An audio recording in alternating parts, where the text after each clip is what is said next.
Nurseries want you paying $120 for dwarf peach trees that took them $3 worth of budwood to create through grafting. But Persian garden architects figured out 3,000 years ago that you can force elite peach genetics onto wild plum rootstock that grows free along roadsides and creek beds. They turned worthless plum seedlings into premium Alberta peach producers for $35 using a razor blade and rubber bands. This level of technical understanding allows a backyard orchardist to perform botanical surgery that turns wild scrub into prize-winning fruit. Mastering cambial compatibility provides a direct technical alternative to retail acquisition. By controlling the biological fusion of these plants, you can propagate high-value varieties for the cost of a few simple tools and a stick of budwood. 3 millennia ago, Persian nobles cultivated elaborate walled fruit gardens, known as paradisa. Their horticulturists recognized a biological loophole. Many distinct stone fruit trees possessed interchangeable vascular systems. The underlying rule is taxonomic. Peaches, plums, apricots, and almonds all fall under the Prunus genus. Because they share this genetic lineage, their internal plumbing is mutually compatible. Look at this cross-section of a successfully grafted branch. It creates a strict division of labor. The wild plum root system dictates drought tolerance and disease resistance, pulling water and minerals upward.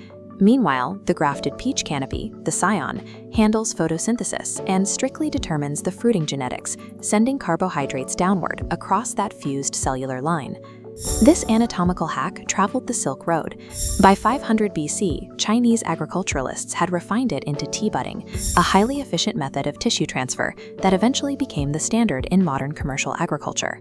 Modern nurseries rely on this identical 3,000-year-old biological surgery. They command 300 to 400% retail markups, simply because the mechanics of the process remain hidden from the average consumer. The process begins with locating wild American plum suckers. You are looking for a specific growth profile, a trunk diameter between a pencil and a thumb, showing at least 18 inches of vigorous extension from the past year. Before touching a shovel, inspect the branches for black knot fungus. Any tree presenting these dark, warty growths on the wood has a systemic pathogen and must be immediately disqualified. Verify the genus by checking the fruit from the parent tree. True Prunus species produce fruit containing a single hard stone. If you find multiple seeds, you are looking at the wrong plant. Harvesting must occur during a precise late winter window. The frozen ground must be thawed enough to permit digging, but you must extract the rootstock before rising spring temperatures trigger sap flow. To extract the plant, excavate a circle 18 inches wide and 15 inches deep around the trunk.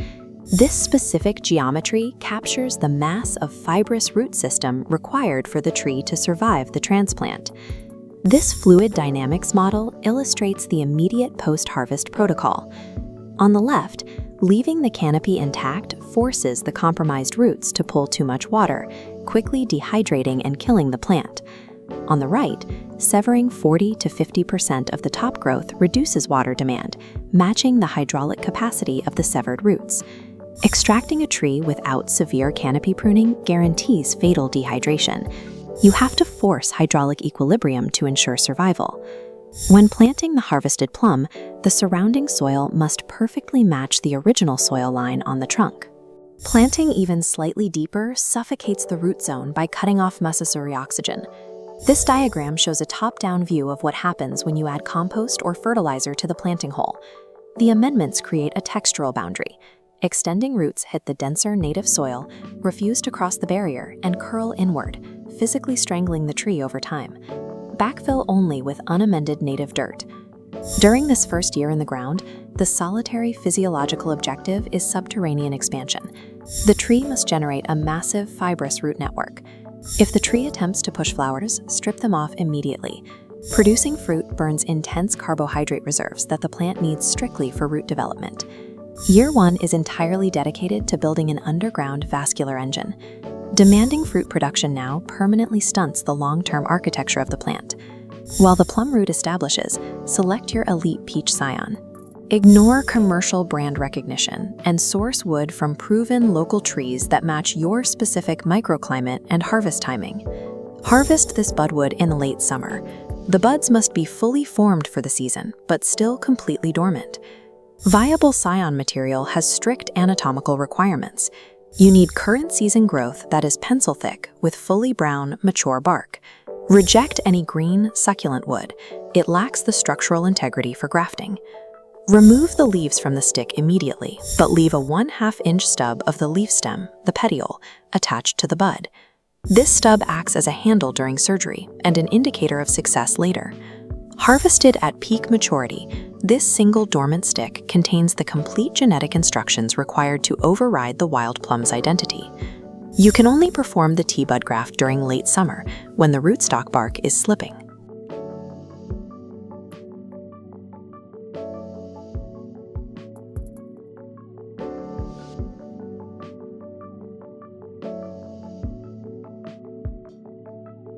Active cellular division in the vascular cambium creates a wet, pliable layer that allows the bark to peel easily from the wood.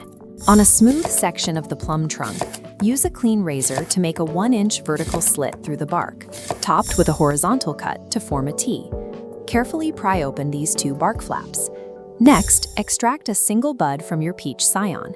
Slice downward, starting 3/4 of an inch above the bud, emerging below it to carve out a shallow, shield-shaped piece of bark. This macro cross-section shows the most critical mechanical step. You must peel away the thick sliver of brown wood on the back of the shield to expose the neon green cambium layer underneath. This single-cell layer is the active vascular tissue. Holding the petiole stub, slide the prepared bud shield downward beneath the lifted T-flaps of the rootstock.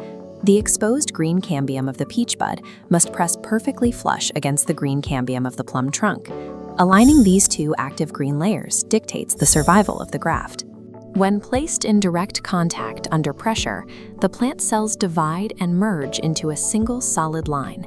T-budding creates an engineered tissue fusion that merges 2 independent fluid networks into one continuous system. Secure the union immediately with a rubber binding. Spiral tightly upward, overlapping 50% on each turn, to compress the cambium layers together. Leave the bud itself exposed to the air. 14 days later, check the 1/2 inch petiole stub. If the stub drops off cleanly through natural abscission, vascular fusion occurred. If the stub shrivels and sticks to the trunk, the inner tissue died.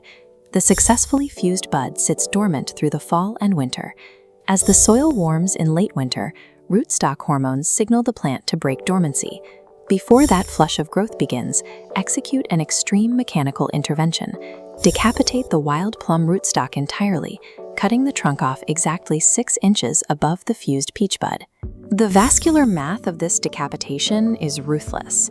By eliminating the native canopy, 100% of the plum root's energy has nowhere to go but straight into the single grafted peach bud, forcing explosive upward growth. That primary vertical shoot is driven by apical dominance, where the tip suppresses lateral growth. Snapping the tip off chemically forces the dormant buds lower on the stem to explode into lateral branches. This 3D structural model demonstrates the open center architecture.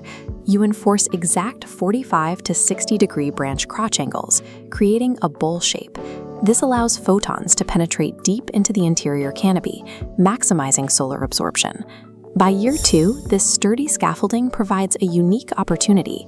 Practitioners can execute multiple TBud grafts, attaching 3 or 4 distinctly different peach varieties onto separate primary branches of the same rootstock. This requires strict vascular balancing.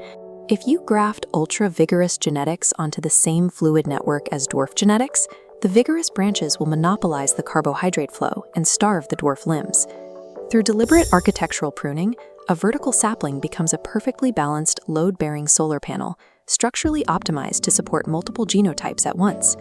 Cross-species compatibility does have biological limits.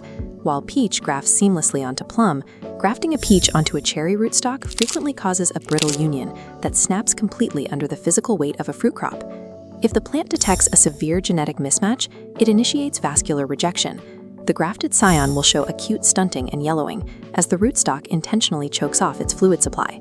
To bypass this, advanced grafters insert an interstem. They graft a universally compatible genetic middle section onto the roots, and then graft the desired scion onto that middle section to bridge the biological gap.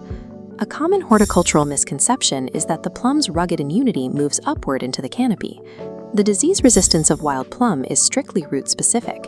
It does not alter or transfer into the genetic code of the peach scion. Surviving heavy pathogen environments requires an integrated pest management triad: resilient roots to endure systemic stress, genetically resistant scion varieties, and strict sanitation to remove fungal spores from fallen leaves. The resulting chimera relies on its reinforced immune engine below ground to sustain a heavy-producing canopy above. Planting a peach pit triggers a 5-year delay and a game of genetic roulette, resulting in unpredictable fruit. A grafted clone skips the vegetative phase, delivering guaranteed genetic traits and accelerated fruiting by year 2 or 3. To maintain structural integrity, you must manipulate carbohydrate allocation. Aggressively thinning 90% of the fruit in year 2 prevents heavy branches from snapping and stops the tree from falling into an alternating cycle of heavy and light harvests. The unit economics of propagation scale exponentially. One mature peach tree generates over 50 viable buds a year. Paired with ambient wild plum suckers, a $35 initial investment inverts into thousands of dollars of retail value. This technical protocol enables decentralized genetic control. Informal grafter networks preserve heirloom varieties that corporate nurseries often discontinue due to low commercial viability. The nursery cartels want you buying $120 trees for every variety, but Persian garden masters proved 3,000 years ago that stone fruit genetics flow freely through proper budding technique. Unearth the History brings you the ancestral methods they can't control. Master the T-cut, fuse the cambium, and subscribe to keep the resistance growing.